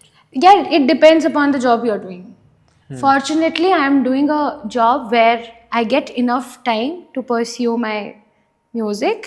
My job is related to my music. Now, my music has had a very big role into giving me the job today. So, like, I'm serving as an Indian classical vocalist in the Indian Railways. तो मेरी indirectly job ही वही है। तो मुझे personally ऐसा अभी तक तो नहीं महसूस हुआ कि मेरा म्यूज़िक कॉम्प्रोमाइज़ हो रहा है। अगर लेट्स सपोज कि कोई ऐसी जॉब हो जाती है जिसमें तुमको ऐसा लग रहा है कि तुम अपने आर्ट को ज़्यादा टाइम नहीं दे पा रहे हो, तो फिर यार देन मे बी फिर उधर ना प्रायोरिटीज़ की बात आ जाती है कि अगर वो जॉब आपको satisfaction and at the end of the day happiness दे रही है, देन तो इट्स वर्थ इट कि आप उसको कर रहे हो। अगर आप कोई जॉब कर रहे हो और आपको उससे सेटिस्फैक्शन और जॉय नहीं मिल रहा है, आप दिन भर टेंस्ड रह रहे हो, तो मतलब आई डोंट थिंक वो जॉब करना वर्थ इट है। देन तो अगर आपके पास एक ऑप्शन है ऑफ परस्यूइंग अनदर फील्ड जहां आप ज़्यादा अच्छा करते हो, देन तो ऑब्वियसली आई वुड सजेस्ट कि ऐसी ही चीज़ करिए जिसको करके आपको खुशी मिले। क्योंकि अगर eight the end of the day आप खुश नहीं है ना, तो आप कुछ भी करेंगे वो आप उतने अच्छे से नहीं कर पाएंगे, है ना। उस लेवल ऑफ परफेक्शन से एंड उतना डेडिकेशन आप कभी दे ही नहीं पाएंगे। तो जॉब अगर आपको खुश रख रही है तो शायद पॉसिबल है कि आप अपने आर्ट फील्ड को भी उसके साथ कर सकते हैं मैनेज, क्योंकि मेरे बीच के काफ़ी लोग दोनों चीज़ें मैनेज करके चलते हैं। लेकिन क्या हो कि सपोज कि तुम्हें कोई एक आर्ट पसंद है, उसमें बहुत सारी इन्वेस्टमेंट लगनी है, या कह सकते हो उसमें जितने रिसोर्सेज लगने हैं वो तुम्हारे पास अभी हाल फिलहाल में अवेलेबल नहीं है। तो मीनवाइल क्या तुम्हें एडजस्ट करके दूसरे काम करने चाहिए, वहीं पहुंचना है, मतलब एंड गोल सेम है, तुमको तुम्हारे पैशन तक ही जाना है, बट अभी शायद हाल फिलहाल में तुम्हारे पास इतने रिसोर्सेस नहीं है वहाँ पहुँचने के लिए, तो यहाँ पे क्या एडजस्ट करके चलना चाहिए? बिल्कुल, क्यों नहीं? क्योंकि मेरा शायद अभी एक वीडियो भी ऐसे ही आने वाला है कि उसमें मैंने बोला है कि I never wanted to be a wedding photographer. I always dreamed of being a travel photographer or a content creator or something else. उनको देख के मैंने स्टार्ट किया था, स्पेशली स्ट्रीट फोटोग्राफी देख के मैंने स्टार्ट की थी। स्ट्रीट फोटोग्राफी का जॉनरा बहुत डिफरेंट है, बहुत अलग है, बट स्ट्रीट फोटोग्राफी में तुमको अर्निंग कब होनी चालू होती है, जब तुम एक बहुत ऊपर के लेवल पे पहुंच जाओ, क्योंकि स्ट्रीट फोटोग्राफी के नाम पे अभी इंस्टाग्राम बर्बाद हो रखा है। तुमने वो वाली रील देखी होगी, कोई एक बंदा फोटोग्राफर आता है, लड़कियों को ही अप्रोच करता है, बोलेगा hi I am a street photographer, हो चुका है मेरे साथ। वो स्ट्रीट फोटोग्राफी नहीं है। हाँ। वो कह सकते हैं तुम, वो बस फोटोग्राफी का एक पार्ट है, वो स्ट्रीट फोटोग्राफी नहीं है। स्ट्रीट फोटोग्राफी बहुत डेप्थ में है, मतलब बहुत ऐसे कुछ बड़े फोटोग्राफर्स हैं जिनको मैं फॉलो करता हूँ। जैसे फॉर एग्जांपल एक कैमरे वाले भैया, वो लाइव डॉक्यूमेंट करता है, ठीक है, वो ब्लॉगर ही है, बट आप उनका व्लॉग देखोगे तो आपको हमेशा बहुत ज़्यादा कनेक्टेड फील होगा। वो जो भी अपना वीडियो के फॉर्म पे कोई भी चीज़ दिखा रहे हैं, वो कल्चर को कैमरे पे रिकॉर्ड करके ऐसा दिखाते हैं कि मतलब रिकॉर्ड एक बंदे ने किया, बट जितने लोग देख रहे हैं वो उसको महसूस कर पाते हैं। तो इसको बोलते हैं वो प्रॉपर स्ट्रीट कैप्चर करना, ऐसा तो ये करना था, बट अगेन इसमें पैसा नहीं है, ठीक है। और अनफॉर्चुनेटली मैं वेडिंग फोटोग्राफी में आ गया।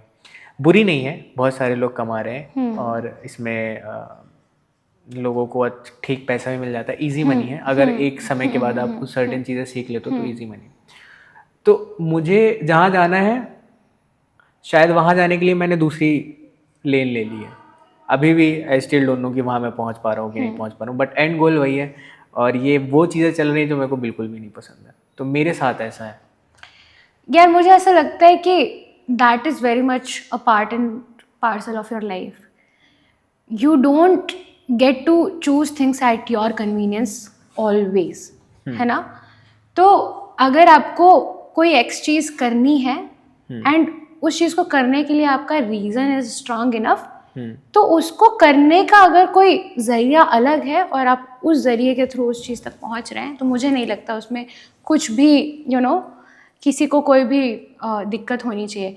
क्योंकि when money is considered or when opportunities are considered, it is still very important, है ना। आपको पता है कि अगर आप वो चीज़ नहीं करोगे तो आप जो आपका गोल है उस तक तो आप पहुंच ही नहीं पाओगे। ऑब्वियसली आपको वो लेना पड़ेगा, ठीक है। You will also have to give that a chance, है ना।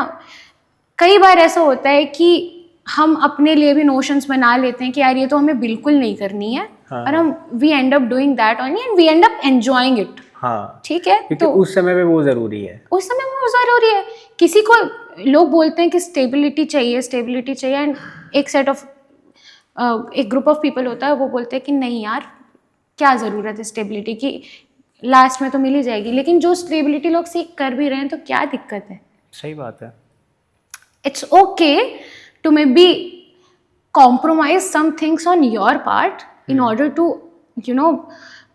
reach to a point where you have always wanted to be at। और जब आप उधर पहुंचोगे तो वो जो चीज़ें सारी चीज़ें हुई हैं, वो चीज़ करते करते उन स्ट्रगल्स से गुजरते गुजरते जो चीज़ें, जो डिफ़िकल्टीज आती हैं, जो आप कभी नहीं चाहते थे कि एक्सपीरियंसेस आपके साथ हों लेकिन वो हुए, वो सब चीज़ें जब होती हैं ना लाइफ में, वो इंसान की पूरी पर्सनैलिटी को चेंज कर देती हैं।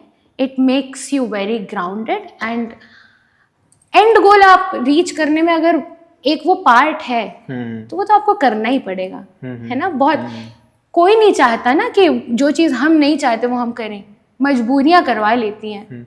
बस ये एक और पर्सपेक्टिव था शायद जो तुमको ऑलरेडी पता है, बट अगर तुम जैसे इस हिसाब से बता रहे हो कि काम वही करना चाहिए जिसमें मज़ा आना चाहिए। हाँ। तो बहुत सारे लोग इसको ऐसे भी सीरियस ले लेते हैं, अच्छा अब तो वही करेंगे, जब तक मज़ा नहीं आएगा तब तक तो हम छुएंगे नहीं काम को। बट शायद वहाँ तक पहुँचने के लिए बहुत सारे ऐसे काम करते जाना पड़ेगा जिसमें तुमको बिल्कुल भी मन ना हो। मजबूरी? हाँ, करना पड़ता है. I mean, life is not dreamy. It has never been dreamy to anyone. फिर आप स्पेशल नहीं हो, आपके लिए क्यों होगी? आप जितने भी आज एपेक्स लेवल में जो भी लोग बैठे हुए हैं, सबके स्ट्रगल्स रहे हैं. ऐसा एक इंसान भी नहीं है जिसने स्ट्रगल नहीं किया हो लाइफ में अपने. यही स्ट्रगल्स हैं, जो नहीं करने का मन था वो करना पड़ गया. लेकिन वो चीज़, जो चीज़ आपको नहीं करने का मन था, उस चीज़ ने आपको सिखाया कितना, ये भी तो आप कंसिडर कीजिए. आपने हो सकता है वो चीज़ नहीं की होती तो आज आप जो चीज़ अटेन करने की कोशिश कर रहे थे वो भी अटेन नहीं हो पाती. Due to some technical reason हमारा इलेक्ट्रिसिटी कट ऑफ हो गई है शायद, तो हमारे सेटअप में थोड़े से चेंजेस दिखने को मिलेंगे एंड हम इस एपिसोड को यहीं पे रैप अप करते हैं. और मैंने इतनी म्यूज़िक की बात करी है और आपने अभी तक उसको गाते हुए नहीं सुना है, तो मैं शायद अब ज़्यादा बोलना नहीं चाहूँगा और हम कुछ सुनते हैं ऋचा के मुँह से. ऋचा, कुछ जो भी आपको छोटा सा कोई भी अंतरा हो या कोई भी क्लासिकल या नॉन क्लासिकल, जो भी आप कंफर्टेबल हो सुनाने में, आप प्लीज़ हमारे व्यूअर्स को सुनाएं. श्योर. सो अभी फागुन मास खत्म हुआ है, खत्म हो रहा है एंड चैत्र मास लगने वाला है according to the Hindu calendar. तो चैत्र मास में चैती गाने का बड़ा प्रचलन है. ये एक सेमी क्लासिकल विधा है चैती. इसका ओरिजिन मिर्ज़ापुर शहर यूपी में है, वहाँ से हुआ था. तो एक चैती सुनाने का प्रयास कर रही हूँ. बिल्कुल.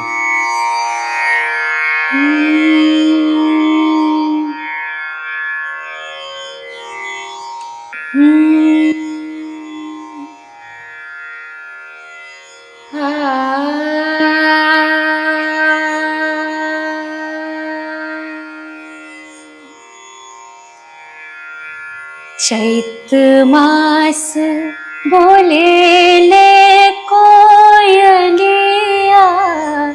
हो रामा,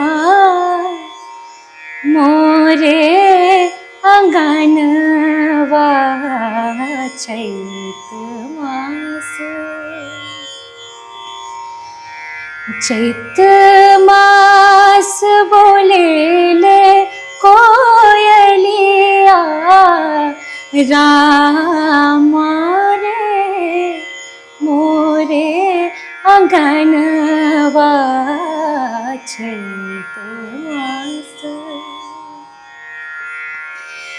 कुहुक कुहुक करे कारी रे कोयलिया, कुहुक कुहुक करे कारी रे कोयलिया, हुक उठत मोर मनवा रामा, हुक उठत मोरे मनवा रामा, मोरे अंगनवा चैत मास बोले ले कोयलिया रामा, मोरे अंगनवा, मोरे अंगनवा, मोरे अंगनवा चैत मास. Thank you. बहुत हम आशा करते हैं कि चैत मास आ चुका है और कोयल हमारे भी आंगनों में अब बोलना चालू कर दे, और ऐसे ही खुशी that it brings joy and happiness to each one of our life, and you know that we vibe and thrive together. Thank you Richa, thank you for coming to my show Rile Talks. और ये हमारा 3rd episode होने वाला है और हमारे तीनों episode बहुत अलग अलग वेरिएशन पे जा रहे हैं. पहले जो हमारे आर्टिस्ट आए थे वो कॉमेडियन थे, दूसरे जो आर्टिस्ट आए हैं वो एक बहुत अच्छे एजुकेटर हैं, और जो 3rd जो हमारे स्पेशल आर्टिस्ट आए हैं वो आप हैं.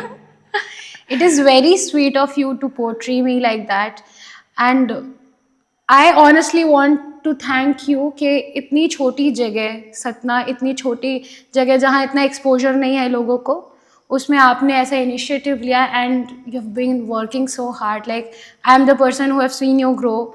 Like there was a point of time where you were into martial arts and then you did stand-up comedy, you are into photography, videography, cinematography, and now into podcasts. So I mean, he is truly a jack of all trades, and कुछ तो हम दूसरों के लिए भी छोड़ दीजिए. तो kudos to you for Thank you. bringing this initiative and लोगों को इतना relatable, heard और safe feel कराने के लिए. इससे पहले thanks for the all the जो भी हमेशा से तुम्हारा सपोर्ट बना रहा है मेरे लिए या मेरे आर्ट के लिए. फ्रॉम दिस एपिसोड ओनली हमने एक नया इनिशिएटिव स्टार्ट किया है to gift a memento to our guest. तो मैं डायरेक्टली वो गिफ्ट करना चाहता हूँ पहले तो. Oh my God, wow. मेरा मूड अपने आप अच्छा हो जाता है जब मुझे गिफ्ट्स मिलते हैं. Oh my God, wow. There's a Basically- picture of me. हाँ, तो So sweet. ये एक एज ए मोमेंटो हमारी तरफ से आप अब जितने भी गेस्ट आने वाले हैं सबको दिया जाएगा, जिसमें एक तरफ हमारे राहिल टॉक्स का लोगो है, ब्रांडिंग है, Wow.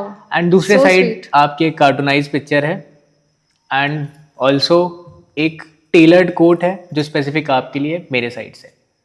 You want me to read this? हाँ बिल्कुल. Fearless, inspiring, unstoppable, Richa. Your journey is just beginning. Keep shining, keep singing, and get ready to rock the future. So sweet of you. I mean, this is going to make it to my study table, and I'm just loved it. Thank you इसकी for this. Stories बना करके Instagram पे tag करना. Zarur. Goes without saying. This deserves a special place in my feed.